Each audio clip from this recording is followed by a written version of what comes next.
Warga desa dihebohkan oleh penampakan kuntilanak yang menakuti pedagang mie ayam saat berjualan ketika maghrib tiba. Hampir semua warga membicarakan kuntilanak di pohon samping rumah Nina, mulai dari ibu-ibu sampai bapak-bapak yang sedang mencangkul di sawah. Beritanya terus tersebar dari mulut ke mulut. Udah lama gak muncul kuntilanak di desa ini, kata salah satu warga.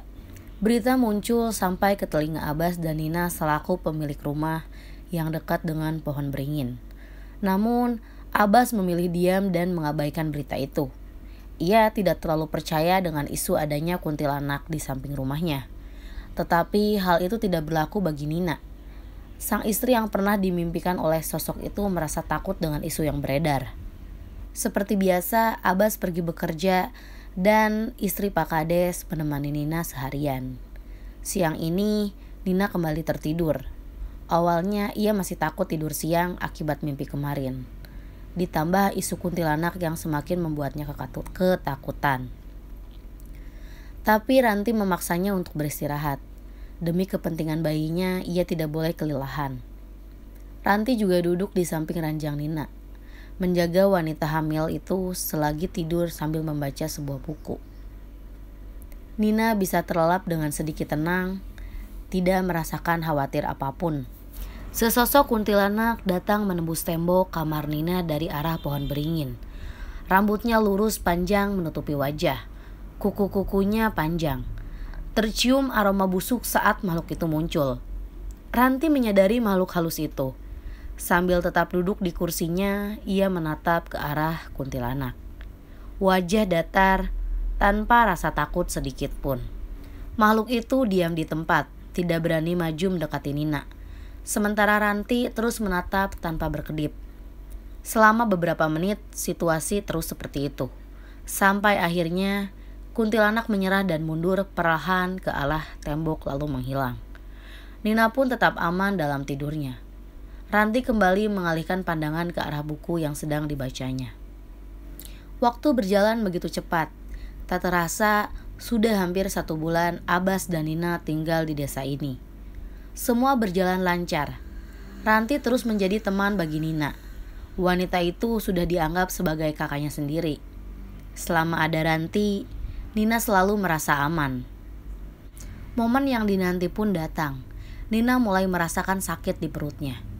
Hari itu hari Minggu. Abbas libur mengajar.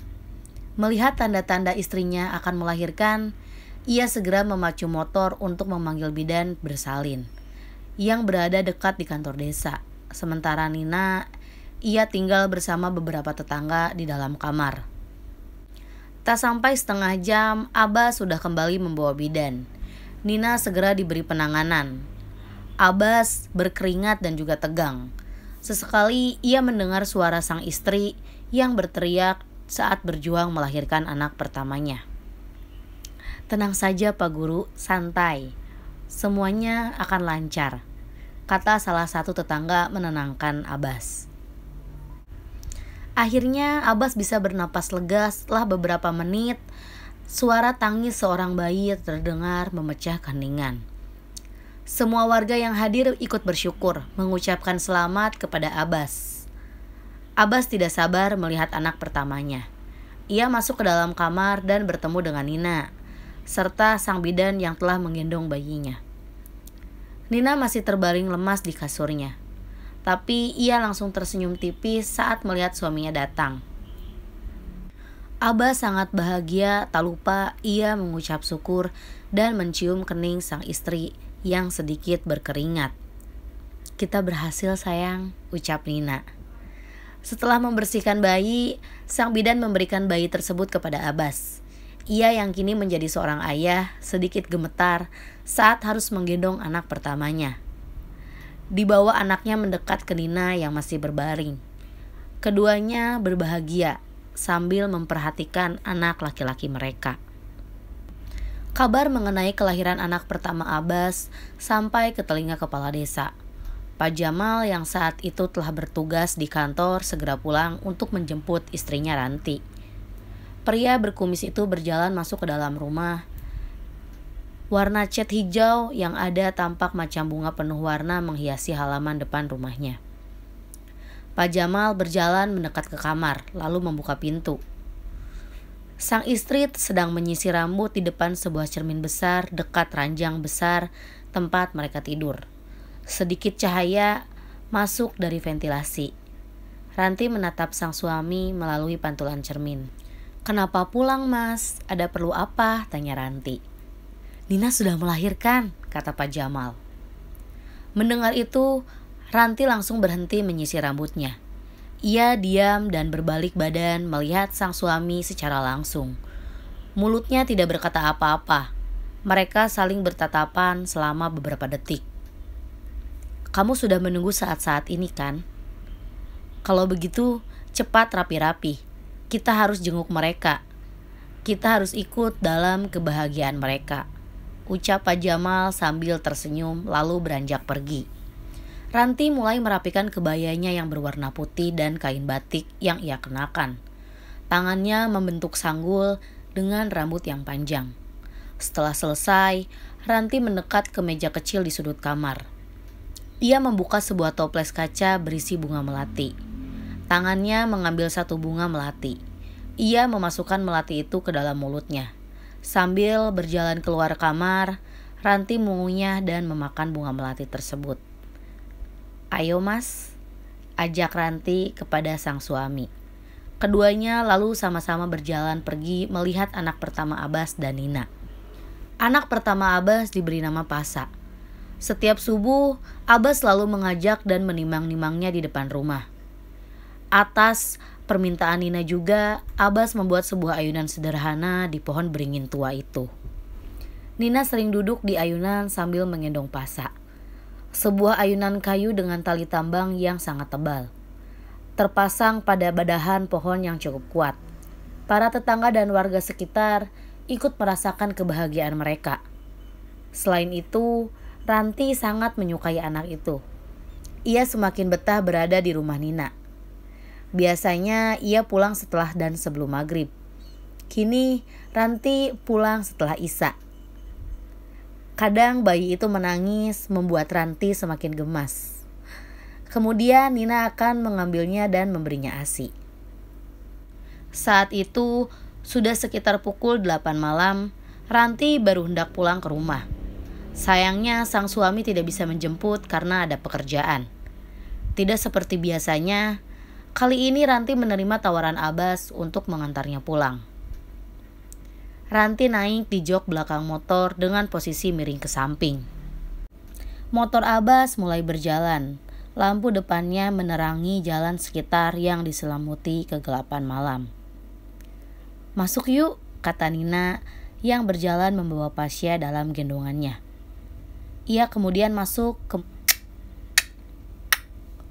Belum sempat menutup pintu, tiba-tiba terdengar suara anak ayam dari depan rumah.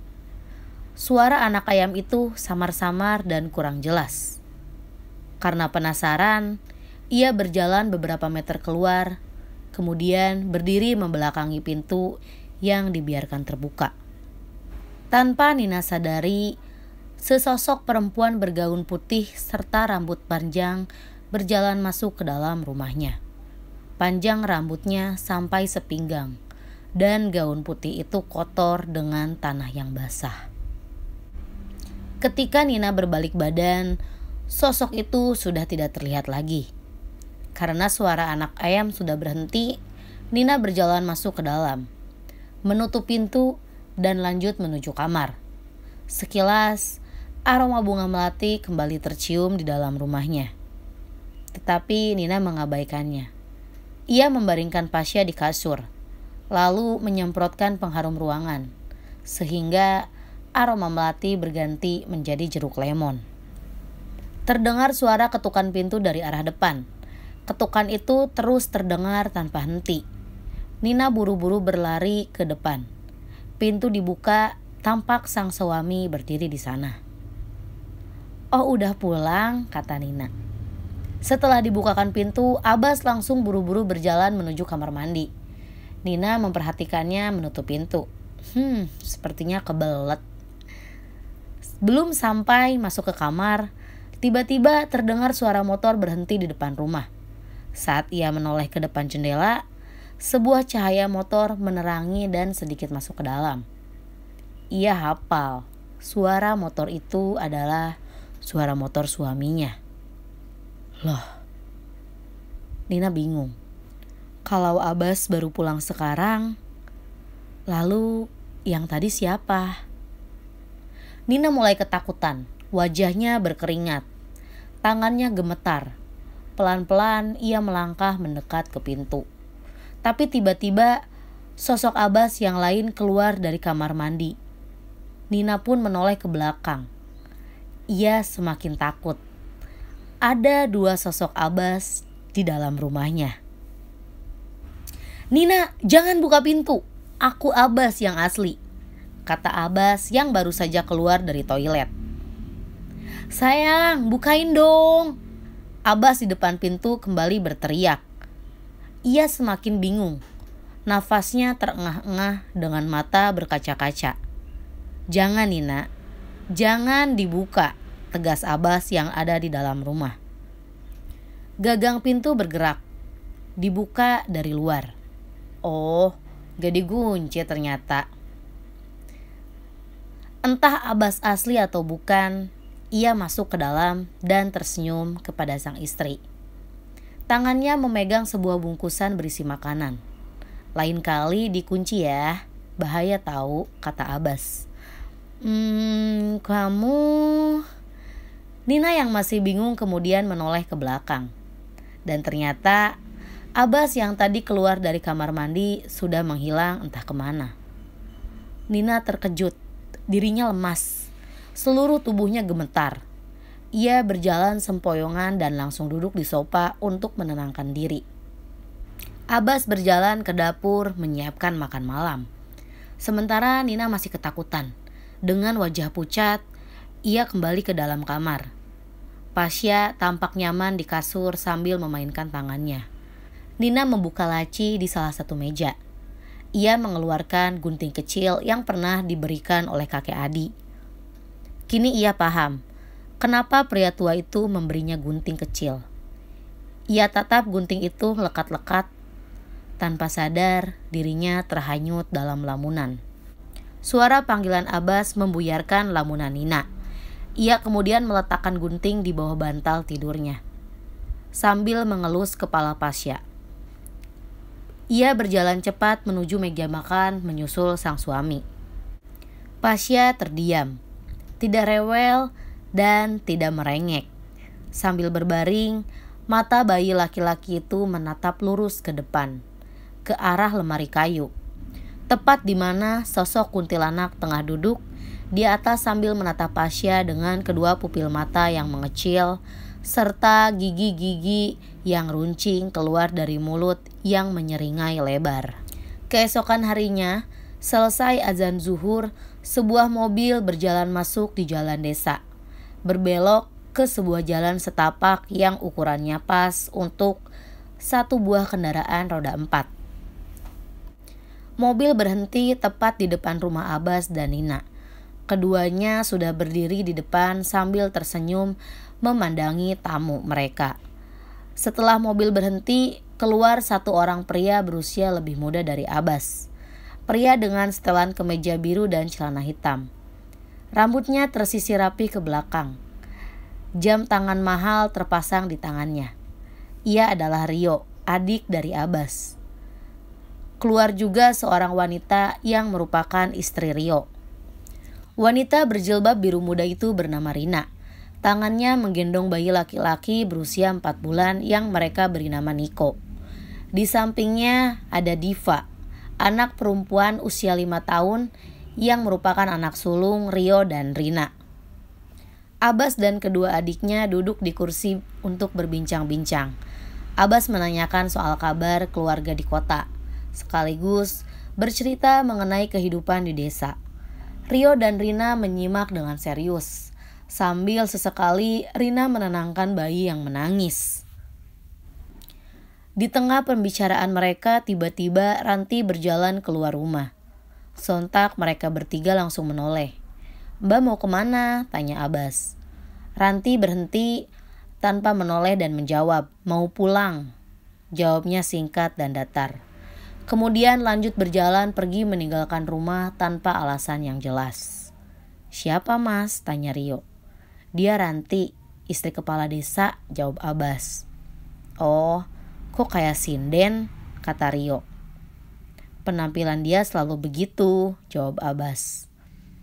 Abbas memperhatikan perempuan berkebaya itu pergi. Dalam hatinya ia bingung. Tidak seperti biasanya Ranti pulang seperti ini. Ia merasa ada yang aneh. Ekspresinya juga datar dan jutek. Abbas dan Rio menghabiskan banyak waktu mengobrol di depan rumah. Sedangkan Nina mendapatkan teman baru, Rina, adik iparnya. Keduanya sama-sama sibuk dengan bayi mereka masing-masing. Rina yang lebih berpengalaman memberitahu Nina soal merawat bayi.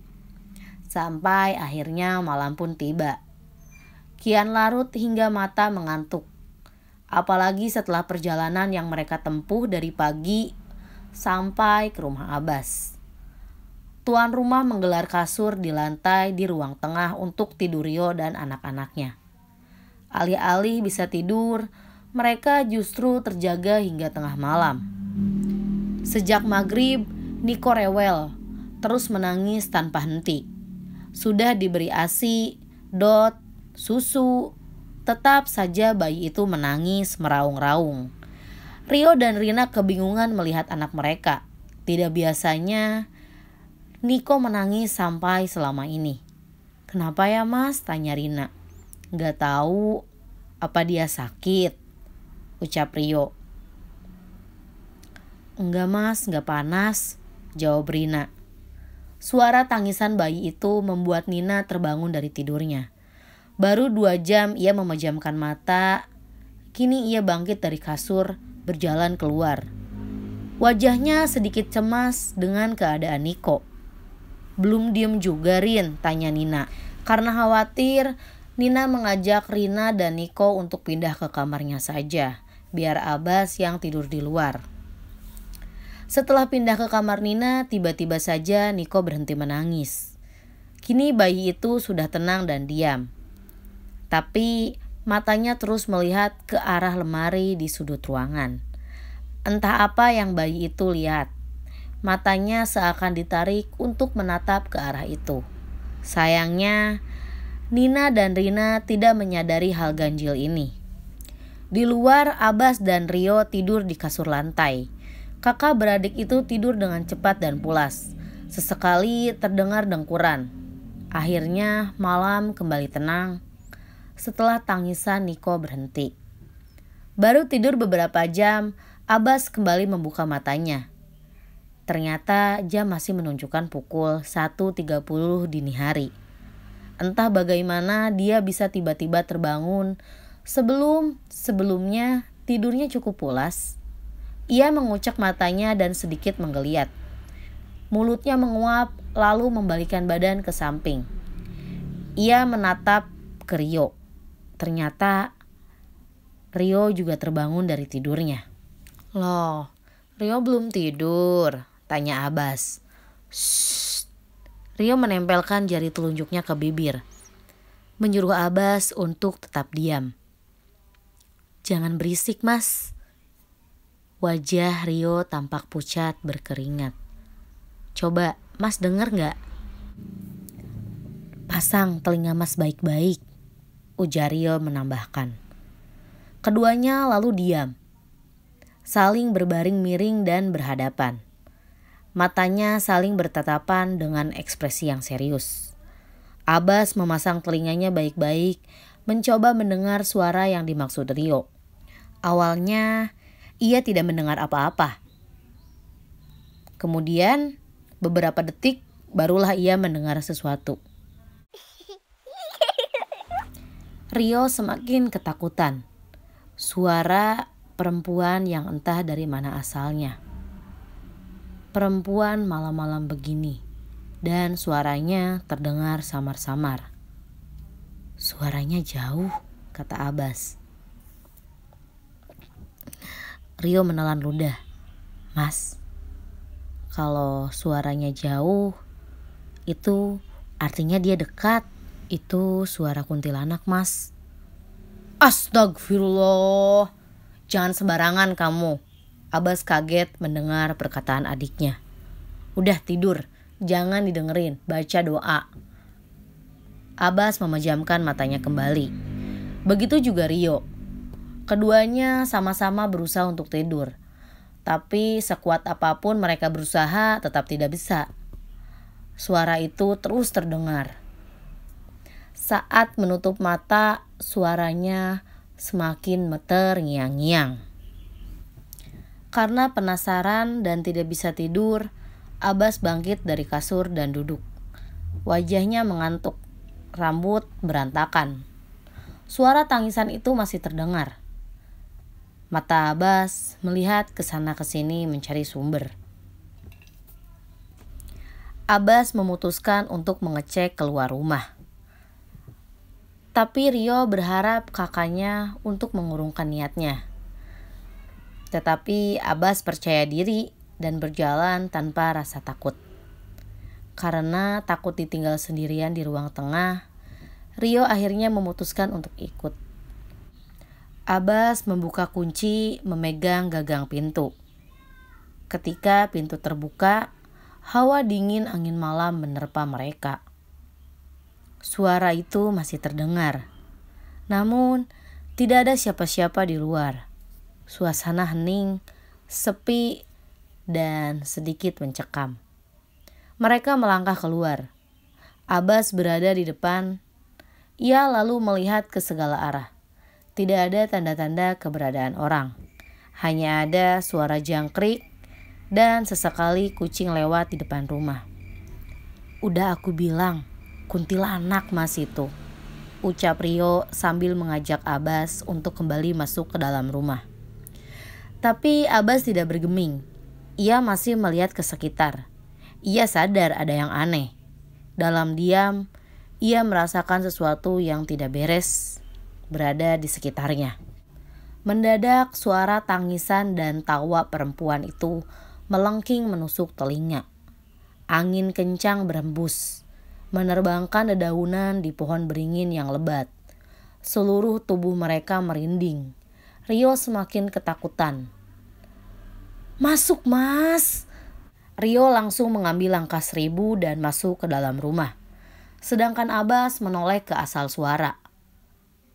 Atap rumahnya. Tak lama sebuah kain putih terbang dari atap lalu hinggap di pohon beringin. Kain putih itu berubah menjadi sosok perempuan pucat berambut gimbal berantakan. Matanya merah. Mulut menyeringai lebar sampai ke telinga. Perempuan menyeramkan itu berdiri di atas dahan pohon sambil menatap Abbas. Cari aku ya Mas. Melihat itu, Abbas buru-buru berlari masuk ke dalam rumah. Menutup dan mengunci pintu. Sosok kuntilanak itu terus tertawa di luar. Abbas berjalan cepat ke kasur. Rio sudah meringkuk di sana, memejamkan matanya sambil mulutnya kumat kamit membaca doa. Abbas langsung bergabung bersamanya dan ikut memejamkan mata. Mereka berdua tidak bicara apa-apa sampai akhirnya bisa tertidur sendiri dan teror malam itu pun berakhir. Keesokan paginya, Abbas dan Rio sepakat tidak membicarakan lagi soal kejadian semalam. Bahkan Abbas pun tidak bercerita soal sosok yang ia lihat di pohon beringin itu. Nina membuat sarapan seperti biasa, dan Abbas bersiap berangkat ke sekolah untuk mengajar. Nina menatap kepergian suaminya. Dari dalam rumah, Rina keluar sambil menggendong Niko yang sedang minum sebotol susu. Diva mana ya? Tanya Rina. Itu, jawab Rina sambil menunjuk Diva yang sedang duduk sendiri di ayunan pohon beringin sambil dia melamun. Diva! Diva! Ngapain kamu? Teriak sang ibu. Diva tetap diam tidak menjawab. Kedua tangannya memegang tali tambang yang ada di sisi kiri dan kanan. Udah mah, mungkin dia lagi asik main, biarin aja, ucap Rio. Ya udah, kamu awasi ya, jawab Rina. Rina kembali berjalan ke dalam rumah, diikuti oleh Nina. Rio meminum kopinya sambil sesekali melihat sosmed. Sementara anaknya Diva masih merenung melamun di ayunan. Sore harinya, Nina mengajak Rio beserta istri dan anak-anaknya untuk berjalan-jalan melihat suasana desa. Pemandangan hijau pesawahan dengan latar langit senja yang menguning. Maghrib tiba. Seperti biasa, para warga kembali masuk ke dalam rumah masing-masing. Warga kompak mengosongkan desa. Nina dan tamunya juga sudah rapih di dalam rumah. Sementara di luar, azan maghrib berkumandang menggema di kubah langit. Mas Abbas belum pulang? Tanya Rina. Belum, tumben, jawab Nina. Tiba-tiba ia teringat satu hal. Diva mana ya? Tanya Nina. Rina kaget. Iya ya, kemana anak itu? Rina menaruh kembali piring dan sendok di meja. Ia berjalan ke ruang tengah, berteriak memanggil nama sang anak. Tetapi tidak ada jawaban. Tidak ada juga tanda-tanda keberadaan anak tersebut. Di kamar hanya ada Niko dan Pasha yang sedang terlelap. Rina lalu membuka pintu dan berjalan keluar rumah. Dengan wajah khawatir ia melihat ke sekitar. Sampai akhirnya ia melihat anaknya Diva sedang duduk di ayunan pohon sambil melamun sendirian di tengah maghrib yang sepi. Rina langsung menarik tangan Diva dari ayunan. Diva turun dari ayunan dan berjalan mengikuti ibunya masuk ke dalam rumah tanpa mengucapkan sepatah kata pun. Sempat beberapa kali Diva menoleh ke ayunan sebelum masuk ke dalam rumah. Setelah kepergian Diva, ayunan bergerak sendiri, berayun seolah ada yang memainkannya. Sekitar pukul 10 malam, Abbas sudah pulang setelah menyelesaikan beberapa pekerjaan sekolah. Mereka bersantai di depan TV dan selanjutnya mereka bersiap tidur. Karena Niko sudah tidak menangis, Rina kembali tidur di luar bersama suami. Abbas kembali ke kamar bersama Nina. Diva yang sudah tertidur tiba-tiba bangun. Anak perempuan itu berlari menuju pintu. Sontak hal ini membuat kedua orang tuanya kaget. Rio langsung bangkit. Diva, mau kemana? Tanya Rio. Diva tidak menjawab. Anak itu kini berdiri di depan pintu dan membuka kunci. Rio berdiri mengejar Diva. Dengan cepat Rio menahan anak itu. Hei, mau kemana malam-malam begini? Tanya sang ayah. Diva mau main di ayunan ya, ucap Diva. Udah malam, ngaco, besok lagi, kata Rio melarang anaknya. Tapi Diva memaksa. Ia berusaha melepaskan tangan dari genggaman sang ayah. Lepas, lepas. Diva mau main ayunan, ucap Diva sambil merengek. Kemudian Rina bangun dan menangani Diva. Sangat sulit membujuk Diva. Ia merengek dan berteriak-teriak, memberontak ingin kembali ke ayunan. Kedua orang tuanya tetap tidak mengizinkan. Anak itu menangis dan mengamuk, tetap tidak diizinkan. Abbas dan Nina pun sampai harus keluar dari kamar membantu adiknya membawa masuk anak sulungnya. Abbas kembali mengunci pintu rapat-rapat lalu menyembunyikan kuncinya. Rio mengangkat anaknya dan membawa kembali ke kasur dengan paksa. Ia membaringkan Diva di kasur dan menjaganya agar tidak kemana-mana. Sementara Diva terus merengek, dan merengek. Matanya melotot seolah menantang kepada kedua orang tuanya. Membuat Rio dan Rina geram. Namun mereka tetap sabar. Tepat ketika azan subuh berkumandang, Abbas bangun dan keluar kamar. Ia berjalan ke kamar mandi. Sebelum ke kamar mandi, ia melihat Rio sedang duduk di sofa, sedangkan anak istrinya tertidur.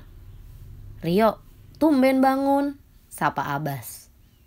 Iya, aku memang belum tidur mas. Semalaman Diva merengek minta ke ayunan, gak bisa diem. Sampai aku dan Rina gak bisa tidur mas. Dia baru bisa tidur pas tadi azan subuh. Tuturnya menceritakan malam panjang yang melelahkan. Kalau gitu kamu belum tidur, ngantuk dong. Abbas menatap Rio. Kamu jangan pulang dulu ya. Bahaya bawa mobil kalau ngantuk. Besok aja kamu pulangnya, nginap 1 hari lagi. Liburanmu masih panjang. Jawab Abbas melanjutkan. Mendengar saran kakaknya, Rio mengangguk setuju. Abbas lalu berjalan ke kamar mandi untuk mengambil wudhu. Saat hendak ke kamar mandi, ia melewati ruang tengah menatap Diva sedang tidur pulas. Abbas berhenti memperhatikan anak itu sambil diam. Ada yang aneh sama anak ini. Gumam Abbas melihat wajah Diva.